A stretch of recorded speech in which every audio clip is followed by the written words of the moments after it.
Shalom everyone. I am Sarita, a student of the Holy Torah at ACTC Seminary.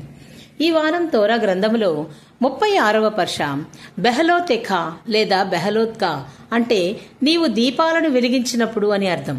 Suffer తోరానందు ఇది 36వ పర్ష.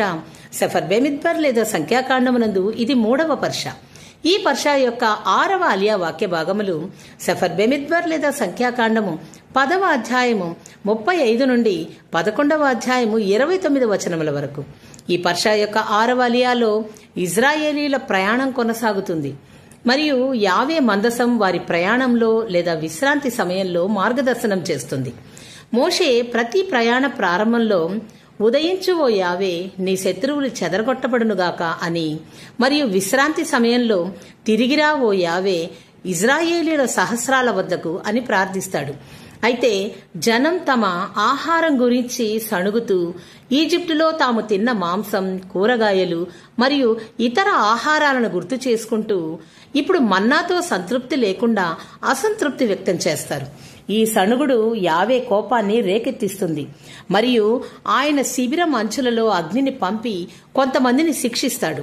జనం మోషే వైపు మొరపెట్టగా అతను ప్రార్థించి అగ్నిని ఆపిస్తాడు.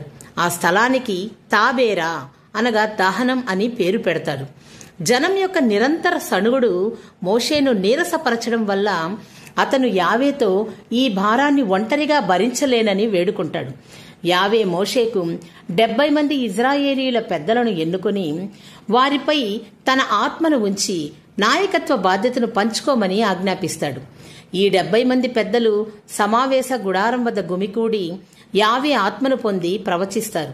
అయితే ఎల్దాదు మరియు మేదాదు అనే ఇద్దరు వ్యక్తులు శిబిరంలో ఉండి ప్రవచించడం చూసి యెహోషువ మోషేకు తెలియచేస్తాడు. మోషే యావే తన ఆత్మను అందరిపై ఉంచితే బాగుండు అని నమ్రతతో స్పందిస్తాడు. ఎలోహిం యొక్క ఆత్మ అందరి మీదికి రావడం స్వాగతిస్తాడు. ఈ అలియా యావే ఆజ్ఞల పట్ల విధేయత, జనం అసంతృప్తి యొక్క పరిణామాలు మరియు మోషే నమ్రత మరియు నాయకత్వ భారాన్ని పంచుకునే ఎలోహిం యొక్క పరిష్కారాన్ని గురించి విశదీకరిస్తుంది. ఇలాంటి మరిన్ని తోరా పాఠాలను తెలుసుకోవడానికి మా యూట్యూబ్ ఛానల్ను సబ్స్క్రైబ్ చేయండి. Shalom లెహిత్రోత్. Thanks for watching. Do subscribe our channel. Please like, share, comment and don't forget to click the bell icon.